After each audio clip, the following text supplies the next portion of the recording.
என் ஒய்ஃபுக்கு வந்து ஒரு 4-5 வருஷமா எக்ஸ்ட்ரீம் டயபிட்டிஸ் வந்து நடக்கவே முடியல. நான் பேசும்போது அவங்க கிட்ட வந்து அவங்களுக்கு கொஞ்சம் உடம்பு சரியில்லாம நான் பாத்துக்கிறேன், அதை பத்தி உங்க பொண்ணுக்கோ எந்த பிரச்சனையும் கிடையாது, நான் நல்லபடியா அவங்கள பாத்துக்கிறேன், எந்த இல்லாம அவங்க 2 பேரும் சந்தோஷமா இருக்கட்டும் அப்படின்னு சொல்லி தான் சார் பேச கூப்பிடுவேன். அவங்க பேச வரும்போது முதல் கேள்வி, இங்க இருக்கிறத விட நீங்க ஓல்டேஜ் ஹோம்ல போனா இன்னும் நல்லா கம்ஃபர்டபுளா இருக்கலாம். எல்லாருமே அப்படி சொல்றாங்களா சார்? 99% அப்படி சொல்றாங்க சார். ஓகே, இது நீங்க பையன்ட்ட சொன்னீங்களா? அவர் என்ன சொன்னாரு? அவர் சொன்ன, அப்பா நீங்க அதெல்லாம் கண்டிஷன்லாம் ஒத்துக்காதீங்க, அம்மா எனக்கு முக்கியம், நான் அம்மா அப்பா இல்லாம நான் இங்கே கடைசி வரைக்கும் உங்களை நான் கைவிட மாட்டேன். அவருக்கு பிள்ளையா பிறந்ததுக்கு நான் தான் தவம் பண்ணிருக்கணும். இன்னைக்கு இருக்கிற மைண்ட் செட் வந்து பாமாத பிரச்சனை வந்துருமோ அப்படிங்கிற ஒரு மைண்ட் செட் தான் சார். இது வந்து ப்ராப்ளத்தோட வால் தான். இந்த ப்ராப்ளத்தோட தலை 80ஸ்ல வந்துருச்சு. என்னைக்கு வந்து தனி கொடுத்துருந்த ஒரு கான்செப்ட் வந்து. ஓகே, இப்போ நிறைய பெண் வீட்டுக்கு சைடுல வந்து ரொம்ப டாமினேட்டா இருக்காங்க அப்படின்ற மாதிரி சொல்றாங்க. அப்படிதான் இருக்காங்களா? நிச்சயமா டாமினேட் இன் தி சென்ஸ். அது காரணம் என்னென்ன,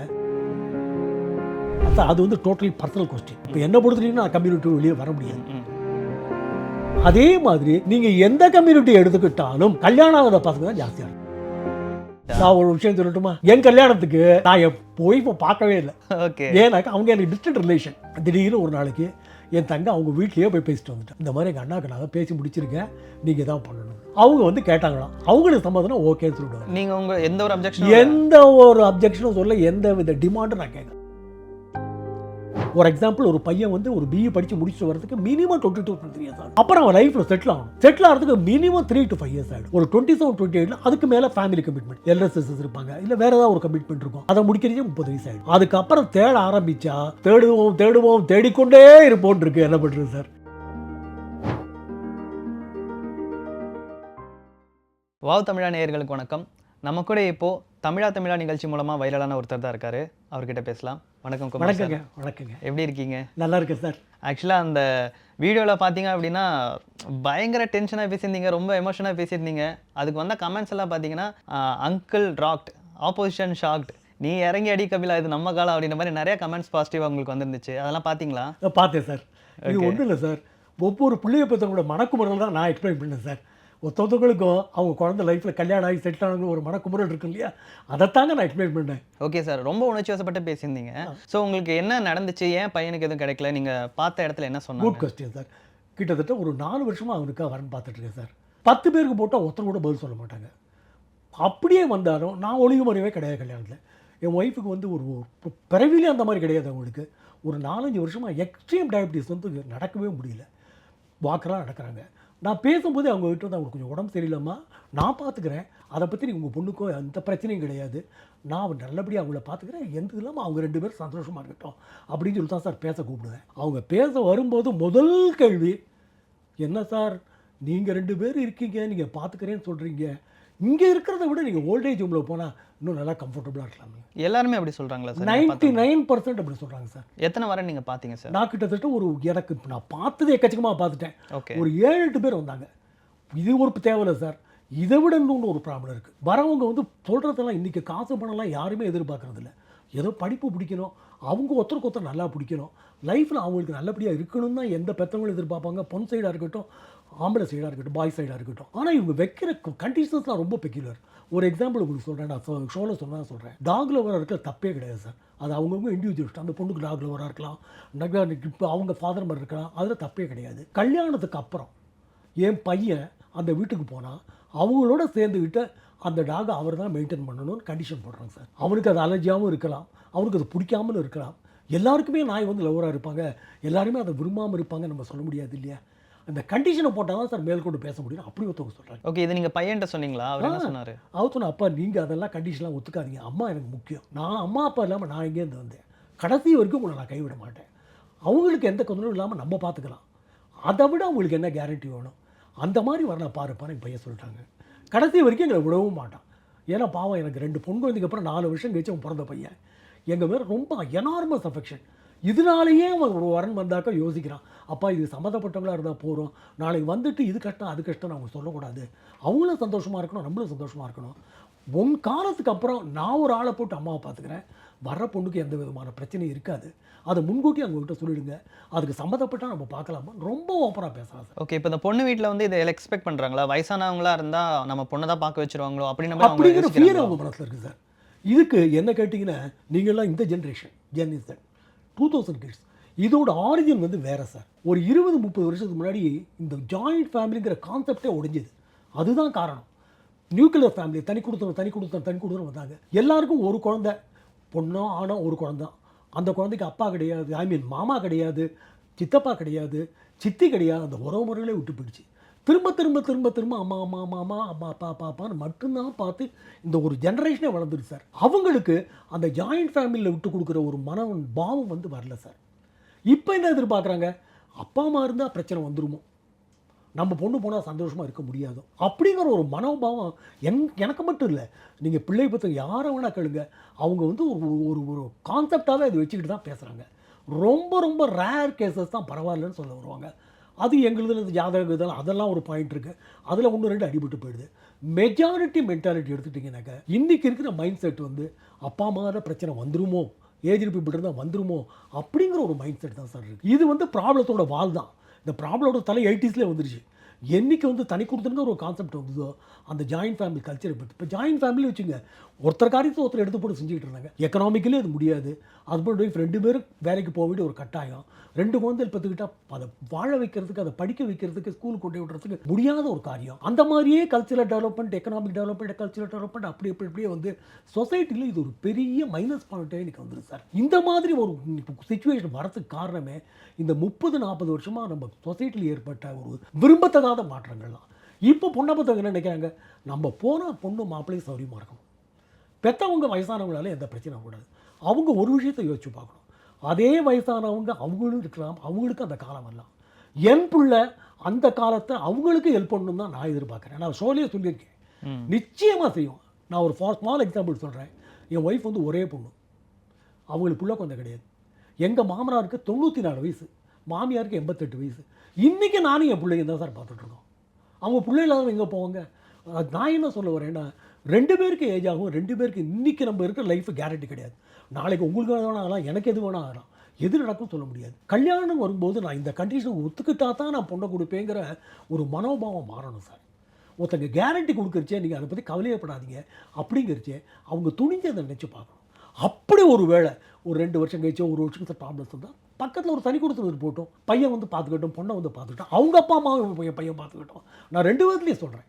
அந்த மாதிரி இருந்தால் சார் ஒரு ஸ்மூத்தர் ரிலேஷன் இருக்கும். எந்த பெற்றவங்களுக்கும் உங்கள் பேரண்ட்ஸ் உள்பட நான் சொல்கிறேன், பையனுக்கு கல்யாணம் ஆகி பேரன் பேத்தியோட கொஞ்சிட்டு போய் சேருந்தானே ஒரு ஆசை இருக்கும். அதுக்கு இப்போ ஒரு வழியே இல்லாத ஒரு சிச்சுவேஷன் போயிடுச்சு. ஓகே சார், நீங்கள் வந்து இந்த மாதிரி பையனுக்கு பார்க்கும்போது பொண்ணு வீட்டு சைடில் இருந்து ஹோல்டேஜ் ஹோம்க்கு உங்களை நீங்கள் அங்கே கூட கம்ஃபர்டபுளாக இருக்கலாமே இன்டெரக்டாக சொன்னாங்க அப்படின்னு சொன்னீங்க. அந்த விஷயத்தை பற்றி சொல்லுங்கள் சார், எதனால் அப்படி சொன்னாங்க? நான் எனக்கு கிட்டத்தட்ட ஒரு 2 வரன் வந்து சார். நான் இத்தனைக்கும் அவங்களுக்கு முன்னாடியே சொல்லிட்டேன், இந்த மாதிரியே நான் என் ஒய்ஃப் கொஞ்சம் உடம்பு சரியில்லாதவங்க, அவங்களால ஜாஸ்தி நடக்க முடியாது, நான் தான் பார்த்துக்கிறேன், உங்கள் பொண்ணுக்கு எந்த இது இருக்குன்னு. வந்தாங்க, பார்த்தாங்க, பையனை பிடிச்சிருந்தது, அவன் சேலரி, படிப்பு, இடுப்பு எல்லாம் பிடிச்சிருந்தது. அதுக்கப்புறமா அவங்க எடுத்த பாயிண்ட்டு, ஒய்ஃபை பார்த்துட்டு, சார் அவங்க 2 பேர் கூட தான் இருக்க போகிறீங்களா? ஆமாம் சார், என் பிள்ளைய விட்டு நான் எங்கே சார் போகிறது, கடைசி வரைக்கும் அவங்க கூட நடக்கணும்னு தான் ஆசைப்பட்றேன்னு. இல்லை சார், அது நாளைக்கு என் பொண்ணு வந்தால் கொஞ்சம் டிஸ்கம்ஃபர்டபுளாக இருக்கும். எத்தனையோ ஓல்டேஜ் ஹோம் இருக்குது, நல்லா பார்த்துப்பாங்க, உங்கள் பையன் நல்லா சம்பாதிக்கிறாரு, நீங்கள் அங்கே போய் பார்த்துக்கலாம். உங்கள் இது அவங்க வீட்டிலேருந்து சொன்னது, பொண்ணோட பெற்றவங்க சொல்கிறாங்க சார். பொண்ணையும் பிள்ளையும் கூட வாரத்துக்கு ஒரு வாட்டி வந்து பார்த்துக்க சொல்கிறேங்க சார், அவங்களும் சந்தோஷமாக இருப்பாங்க. நீங்களும் சார் என்னம்மா பேசுகிறீங்க, எலி வேலையாக இருந்தாலும் தனி வேலை தான் பெரியவங்க சொல்லுவாங்க. கடைசி வரைக்கும் பையனோட தான் இருக்கணும், பையனோட குழந்தைகளை பார்த்துட்டு அந்த சந்தோஷம் நாங்கள் போகணுங்கிற எண்ணத்தில் இருக்கோம். ஓல்டேஜ் ஹோம் வருது ஒரு ஐசோலேட்டட் பிளேஸ்மா, என்ன தான் அவங்க வாரத்துக்கு வந்தாலும் எனக்கு அந்த ஒரு இது ஒத்து வராதுமா அப்படின்னு 2 வாரம் நான் ரிஜெக்ட் பண்ணுறேன் சார். அவங்க வரல, அப்புறம் நானும் வரல. அவங்க வந்து ஓல்டான பீப்புள்ஸா இல்லை? அவங்க ஒரு 50-60s இருப்பாங்க. 60s வச்சுங்களேன், 60s இருப்பாங்க. நீங்கள் அவங்களுக்கு எதாவது ரிப்ளை பண்ணீங்களா? நான் நல்லா ரிப்ளை பண்ணேன். அம்மா இது வந்து நான் என் பையனை விட்டு நான் போக முடியாது, கடைசி வரைக்கும் என் பையன் தான் என்னை பார்த்தாலும். நான் ப்ரோக்ராம்லேயே சொல்லியிருக்கேன், நான் ப்ரைவேட் கன்சர்ன்லேருந்து ரிட்டையர் ஆகி வந்திருக்கேன், எனக்கு பென்ஷனும் கிடையாது, இன் ஆல் ஆஸ்பெக்ட்ஸ் நான் அவனை தான் டிபெண்ட் பண்ணி ஆகணும்.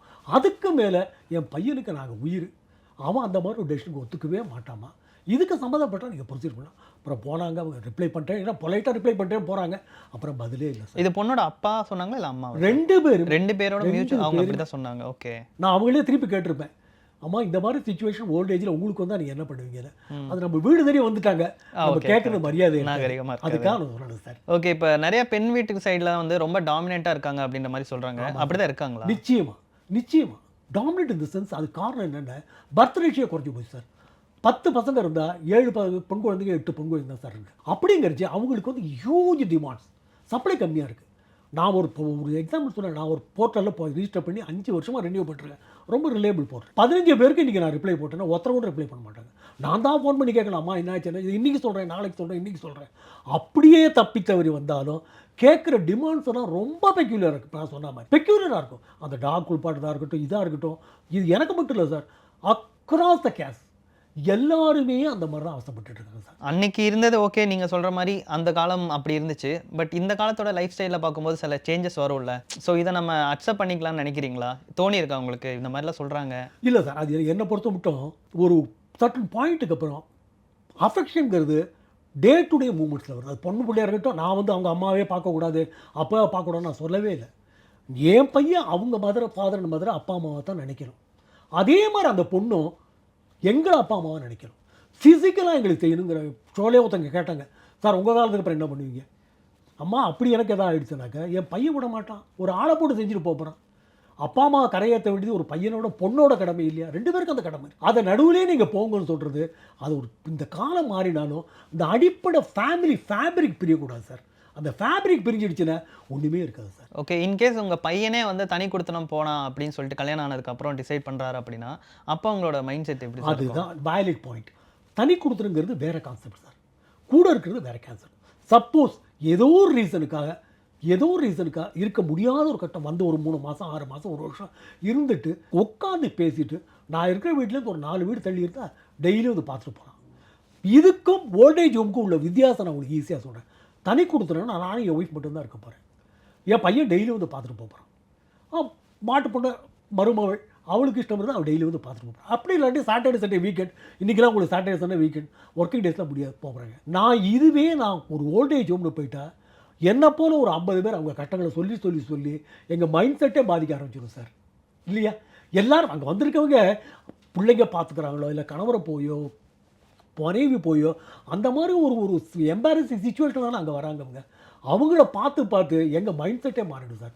அதுதான் தனி கொடுத்துறதுக்கும் ஓல்டேஜுக்கும் உள்ள வித்தியாசம். இப்போ உங்கள் பையனுக்கான பொண்ணு ஏதாவது அமைஞ்சிச்சா நீங்கள் என்ன மாதிரியான ஒரு பெண்ணை வந்து எக்ஸ்பெக்ட் சார்? பண்ணுறீங்க? நான் வந்து ஃபைனான்ஷியலாக எதுவும் எதிர்பார்க்குறேன் சார். ஃப்ராங்காக சொல்கிறேன், எனக்கு இவ்வளோ தான் போடணும், அதுக்கு டவுரி வாங்குறது தட்டப்படி கொடுக்குறது இந்த காலத்தில் கான்செப்டே கிடையாது. நான் because of all boys parents யாருமே இப்போ எதிர்பார்க்கல. ஒரு படிப்பில் 2 பேருக்கு ஈக்குவாலிட்டி. ஏன்னா நாளை காம்ப்ளெக்ஸ் வந்துடக்கூடாது.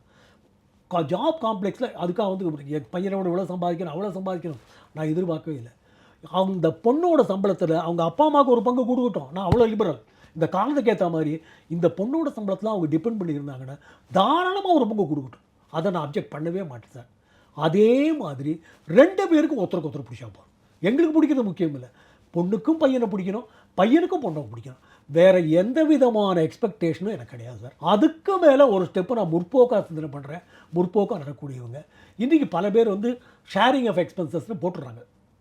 நகை நட்டு சீரியஸ் சம்பத்தியெல்லாம் வேறு முன்னாடியே போட்டுறாங்க, நம்ம பண்ணுற போட்டில் போட்டுறாங்க. நான் அதுக்கு சம்மந்தப்பட்டு ஒரேடியாக என்னால் ஷேர் பண்ண முடியாட்டாலும் ஒரு பங்கு அந்த கல்யாண எக்ஸ்பென்ஸை கூட ஷேர் பண்ண நான் ரெடியாக இருக்கேன்.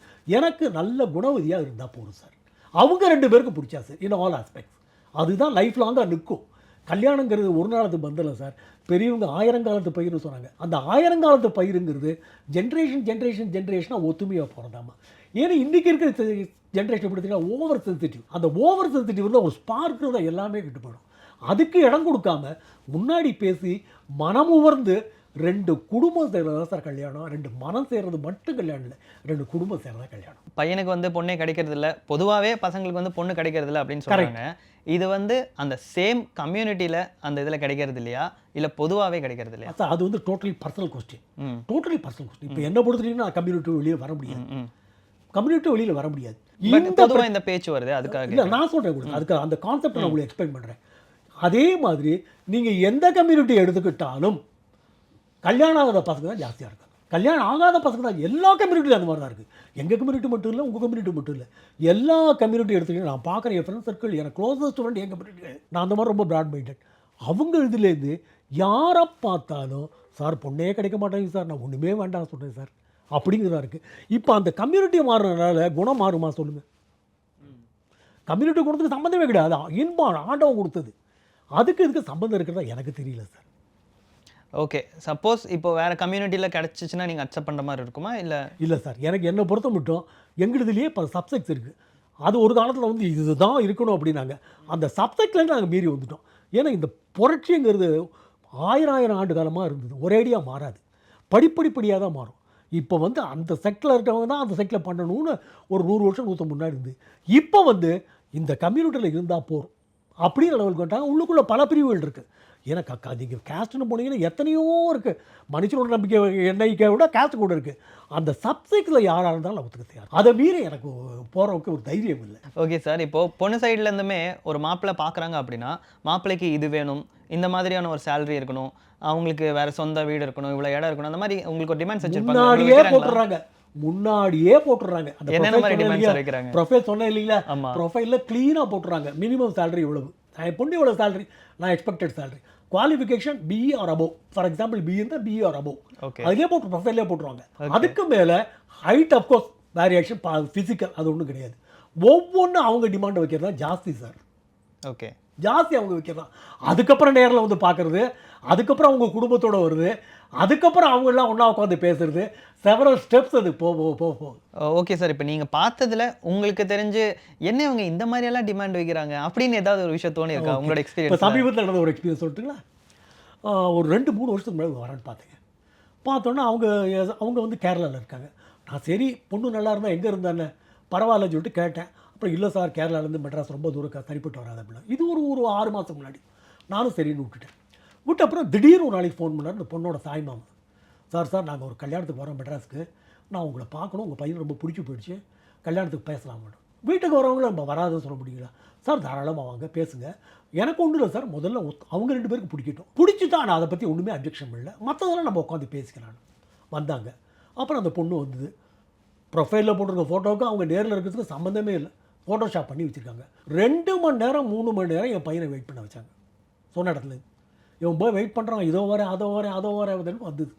வந்தப்புறம் அவங்க இந்த பொண்ணு என்ன சொல்லுதுங்க, சார் நான் 3 நாள் ஜாப் மாறிட்டேன், எனக்கு சம்பளமே 30,000 தான், எங்கள் அப்பா அம்மாவுக்கு இந்த 30,000 சம்பளத்தை நான் அப்படியே கொடுத்துருவேன். சரி தொலைஞ்சி போகுது. கல்யாணம் பண்ணி கொடுத்துட்டா அவங்க எறணாகுளத்தில் இருக்காங்க, இந்த பக்கமே தலை வச்சு படுக்க மாட்டாங்க, எல்லாமே நீங்கள் தான் பார்த்துக்கணும். அப்புறம் நான் பையன் பதில் சொல்ல முடியாது இல்லை, அவன் என்கிட்ட அவன் சொன்னான்.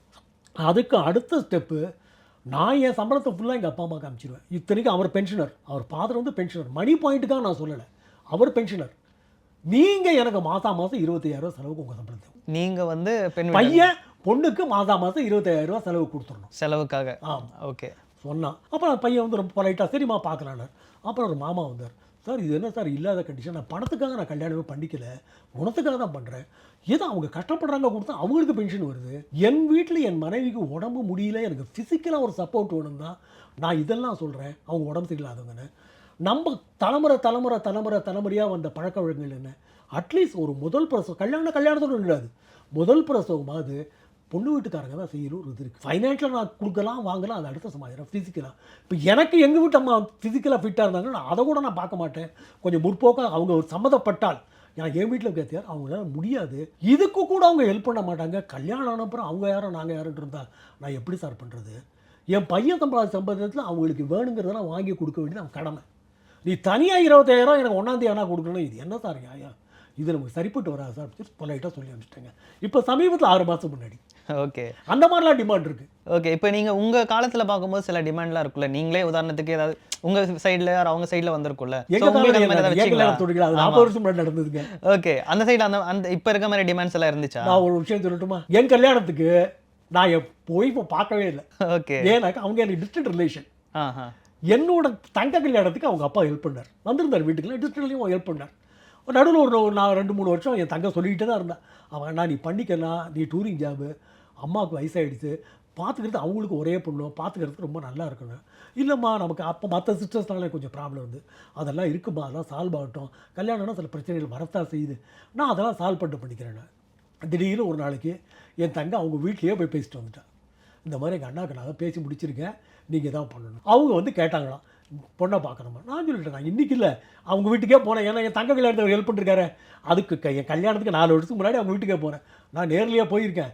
அன்றைக்கி இன்றைக்கி என்ன பெருசாக இருக்க போகிறது, ஒரு அரடி அவசரமாக இருப்பாங்க, அவ்வளோதானே, வேறு ஒன்றும் இல்லை. அவங்களுக்கு சம்மதம்னா ஓகேன்னு சொல்லிவிடுவாங்க. நீங்கள் உங்கள் எந்த ஒரு அப்ஜெக்ஷனும் சொல்ல, எந்த வித டிமாண்டும் நான் கேட்க. ஓகே, வீட்லேயுமே கேட்கல உங்கள் எதுவுமே நான் கேட்க. இந்த நகை போடணும், இந்த நட்டு போடணும், நான் எதுவுமே நான் கேட்குறேன். எதுவுமே நான் கேட்குறேன். அவங்க சம்மதத்துக்கு பண்ணட்டும், உங்கள் கல்யாணத்தை நீங்கள் பண்ணுங்கள், எல்லாம் நீங்கள் உங்களுக்கு பண்ணுங்கள். இதை தவறும். நான் இப்போ பிஸ்னஸில் இருந்தேன். பிஸ்னஸ் இருக்கனால எனக்கு கொஞ்சம் சர்க்கிள் பெருசு சார். நான் எக்ஸிக்யூட்டிவ் சேல்ஸ் எக்ஸிக்யூட்டிவ் இருந்தேன். ஆந்திரா, கர்நாடகா, பாம்பேலேருந்து எல்லோரும் வந்தாங்க. அந்த ரிசப்ஷன் எக்ஸ்பென்சஸ் கூட நான் ஏற்றுக்கிட்டேன் சார், அவங்களுக்கு வைக்கக்கூடாதுன்னு சொல்லிட்டு. ஏன்னா அவர் பாவம், இப்போ மாமனார் வந்து ஒரு லிமிட்டுக்கு மேலே அவரால் முடியாது. நீங்கள் கவலையே படாதுங்க, 4 பேர் மதிக்கிற மாதிரி கல்யாணம் மட்டும் பண்ணி கொடுத்துருங்க, மற்றதெல்லாம் நான் பார்த்துக்கிறேன். ஜோசியரை பார்த்துட்டு அறுபடை வீட்டுக்கு போகணும்னு சொன்னார். ஜாதகப்படி போகணுன்னார். Right, agri. கல்யாணம் ஆகி மண்டபத்துலேருந்தே அறுபடை வீட்டுக்கு போயிட்டு தாங்க நான் வந்து அட் மை எக்ஸ்பென்ஸ். நான் செஞ்சேங்கிற பெருமைக்கு சொல்ல, இந்த யங் ஜென்ரேஷன்லேயே அது மாறிடுச்சு. இன்றைக்கி நல்லா இருந்தவங்களுக்கு ஒரு உடம்பு வந்தால் அதை ஒரு மைனஸ் பாயிண்ட்டாக வந்துட்டு நான் பொண்ணையே கொடுக்க மாட்டேன்னு என்ன நியாயம் சார்? அது உடம்பு யாருக்கு வேணா வரலாம் இல்லையா? அவங்களுக்கு எந்த விதமான பாதிப்பும் வராதுன்னு சொல்லியும் நம்ம என்ன பண்ண முடியும் சொல்லுங்க. ஓகே, நீங்கள் இப்போ இந்த மாதிரி இருக்கவங்களுக்கு நீங்கள் உங்கள் சைட்லேருந்து என்ன சொல்லணும்னு நினைக்கிறீங்க? என்னோட இது இன்றைக்கி வந்து காலம் நிறையா மாறி இருக்கு. ஏன்னா யாராக வேணா இருக்கட்டும், ஒர்க் ப்ரெஷர் ஜாஸ்தி. அவங்களுக்கு எந்த வேலைக்கு போனாலும், கவர்மெண்ட் வேலைக்கு போனால் கூட நான் சொல்கிறேன் 10 to 6 பிடிங்கி எடுத்துடுறாங்க. அவங்க ஒர்க் ஷெட்யூல் ரொம்ப டைட்டு.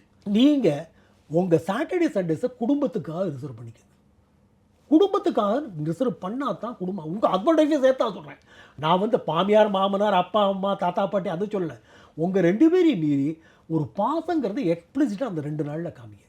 மற்ற 5 நாளில் இந்த சைடாக இருக்கட்டும், அந்த சைடாக இருக்கட்டும், நான் என்னை பொறுத்த மட்டும் இந்த மீடியாவில் நான் சொல்கிறேன், பொண்ணோட அப்பா அம்மா சம்மதப்பட்டால், நான் என் சொந்த வீடு இருக்குது சார், நீங்கள் பக்கத்தில் இருந்தால் தான் சிட்டிக்குள்ளே, ஏன்னா சிட்டி விட்டு பையன் வேலைக்கு போக முடியாது, இதே தான் வேலை பார்த்தாலும் அவருக்கு வேறு இடத்த பிரான்ச் கிடையாது.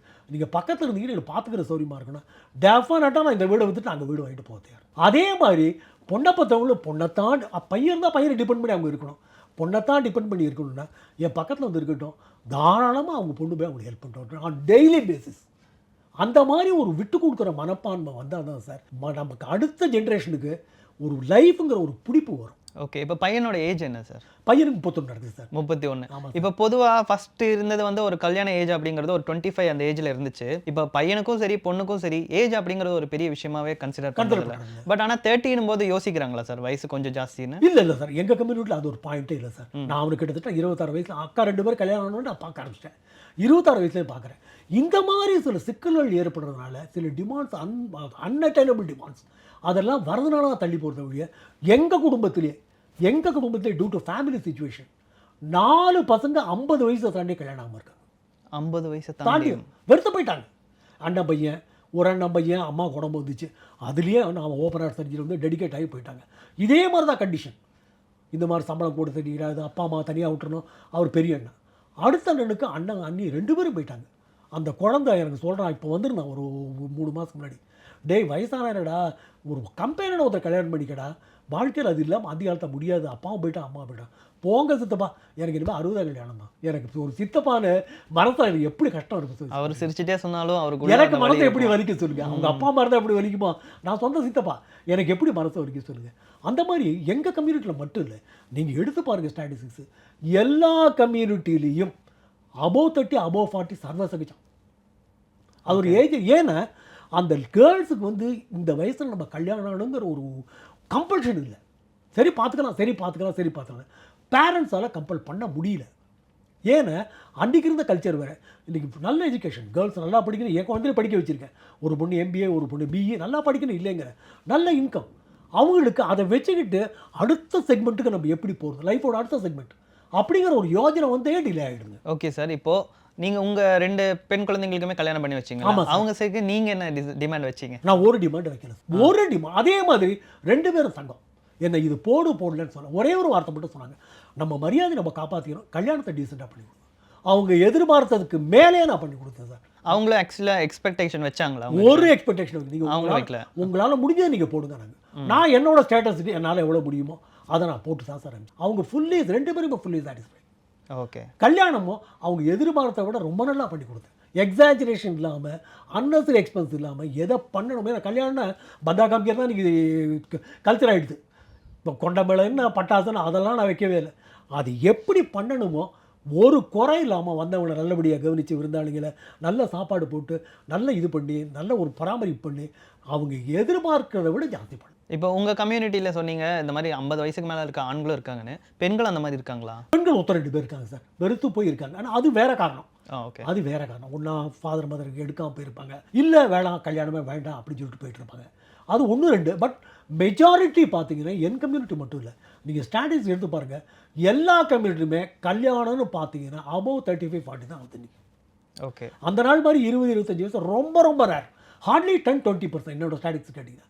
அதுக்கு ஒன்று படிப்பு. ஒரு எக்ஸாம்பிள், ஒரு பையன் வந்து ஒரு பிஇ படித்து முடிச்சுட்டு வரதுக்கு மினிமம் 22-23 இயர்ஸ் ஆகும்.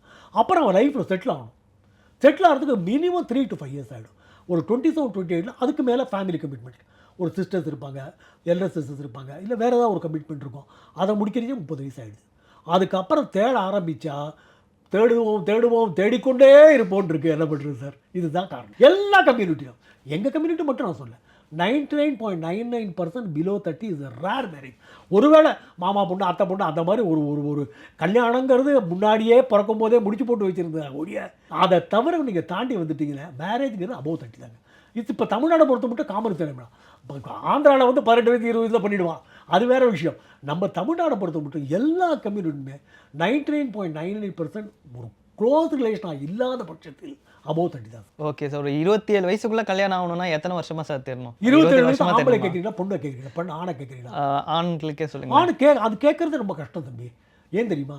ஒரு பையன் படிப்பு முடிச்சுட்டு வரச்சேவே அவர் பிஏ படிக்கிறாரோ எம்பிஏ படிக்கிறாரோ மினிமம் 25 ஆகிடும் இல்லைங்களா?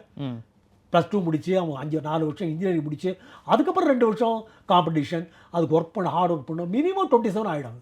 அதுக்கப்புறம் பிளேஸ்மெண்ட் வந்து அவர் வந்து ஒரு லெவலில் வந்துறதுக்கு மினிமம் 30 ஆகாதா? அவங்க பரம்பரை சொத்து இருக்குது, காசை பற்றி பணம் இல்லை, படிப்பை பற்றி கவலை இல்லை, லைஃப்பை பற்றி கவலை இல்லை அப்படின்னு நடக்கும். தான் சம்பாதிச்சு தான் மனைவியை காப்பாற்றணும், அப்பா அம்மாவை காப்பாற்றணும், லைஃப்பில் செட் ஆகணும் வந்தால் குறைஞ்சது 20 வயசு ஆகிடும். பெண்களுக்கு சார் அந்த ஏஜுக்குள்ளே பெண்களுக்கு வந்து அது அவங்களோட மென்டாலிட்டியை பொறுத்துருக்கு சார். பெண்கள் வந்து ஒரு கிராஜுவேஷன் பார்த்தீங்கன்னா 21 வயசில் முடிச்சிடலாம். சரி எனக்கு இது போகிறோம், இதை படிச்சிடலாம், இது சம்பாதிக்கிற போகிறோன்னு அவங்களே ஒரு பிஏ படிச்சுட்டோ இல்லை எம்பிஏ படிச்சோ. இன்றைக்கி வந்து எல்லாருமே படிக்கணும். படிப்புங்கிறது மனுஷனுக்கு அத்தியாவசியம். ஆண் பெண் 2 பேருக்குமே சொல்கிறேன், 2 பேருக்குமே அத்தியாவசியம். அந்த மாதிரி அவங்க சூஸ் பண்ணுற பொறுத்திருக்கு. சில பேர் வந்து ஒரு கிராஜுவேஷன் படித்து கல்யாணம் பண்ணி கொடுத்தா போட்டுருப்பாங்க. சில பேர் வந்து என் பையன் மாதிரியோ மற்றவங்க மாதிரியோ பிஏ முடிச்சுட்டு ஒரு எம்பிஏ படிக்கணும் அப்படின்னு வந்தாங்கன்னா அவங்களுக்கு ஈஸியாக 25 ஆகிடுது. ஓகே, நான் சொல்ல வர கான்செப்ட் அதுக்கு மேலே. அவங்க பிளேஸ்மெண்ட்டுக்கு வந்துட்டு அந்த சேலரி ஹைக்குக்காகவே ஹார்ட் ஒர்க் பண்ணுவாங்க.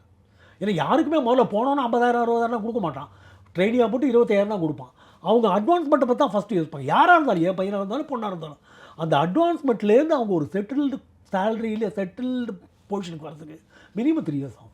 ஒரு கிராஜுவேட் எடுத்தீங்கனாலே 25 இயர்ஸ் ஆகும். அவங்க பையனுக்கு பொண்ணு பார்க்கும்போது ஏதாவது ஒரு பொண்ணு சைட்லேருந்து ஒரு அவங்க வீட்டு சைட்லேருந்து இல்லாமல் பொண்ணு ஏதாவது டிமாண்ட் வச்சுருப்பாங்கல்ல? இல்லை அந்த மாதிரி ஏதாவது வச்சுருக்காங்க? இது நான் இப்போ உங்களுக்கு சொன்னாலே அது பொண்ணு சொல்லலாம், என் சம்பளத்தை நான் அனுப்பிச்சிடுவேன், எனக்கு தனியாக அந்த பொண்ணே. ஏன்னா அவங்க 2 பேரும் பேச விட்டேன். இல்லை ஜென்ரலாக நான் சொல்கிறேன், இப்போ பொண்ணுங்களுக்குன்னு சொல்லிட்டு ஏதாவது ஒரு டிமாண்ட் வைக்கிறாங்க, இந்த ஒரு 6 டிஜிட் சேலரி வேணும் அந்த மாதிரி எல்லாம் வைக்கிறாங்க. அது ஆரம்பத்தில் அதாவது எங்களுக்கு எப்படின்னா நான் ரிஜிஸ்டர் பண்ணிருக்க ப்ரொஃபைலில் மோஸ்ட்லி நான் தான், ஏன்னா அது கொஞ்சம் ஜினை அந்த ப்ரொஃபைலில் போட்டுருவாங்க, நாங்கள் இந்த சேலரி எதிர்பார்க்குறோம். ஓகே, அவங்க வீட்டில் இருந்து சொல்கிறது. இப்போ பெண்களுக்குமே அந்த மனநிலை இருக்குன்னு நினைக்கிறீங்களா? அதாவது இந்த ஜென்ரேஷன் இருக்கு. ஏன்னா இன்னைக்கு இருக்கிற லைஃப் எப்படின்னாக்கா cost of living is too much. ஒரு குழந்தை பற்றி வளர்க்குறதே ரொம்ப கஷ்டம். எக்ஸாமினேஷன் ஜாஸ்தி, அது குழந்தை படிப்புக்கு ஜாஸ்தி, மெடிக்கல் எக்ஸ்பென்ஸ் ஜாஸ்தி. ஒன்று கூட வர பெண்களுக்கும் தனக்கு வரமை இந்த சேலரி இருக்கணும், இந்த குவாலிஃபிகேஷன் இருக்கணுங்கிற ஒரு மைண்ட் செட் வந்தாச்சு சார். இருக்கு. ஓகே சார், கூடிய சீக்கிரம் உங்கள் பையனுக்கு ஒரு நல்ல பெண்ணமைய வாழ்த்துக்கள். ரொம்ப சந்தோஷம். நிச்சயமாக விரைவில் கல்யாணம் ஆகி நீங்களும் வரணும் சார். கண்டிப்பாக சார். நண்பர்கள் எல்லாரும் வரணும் வேண்டிக்கிறீங்க. நன்றி சார்.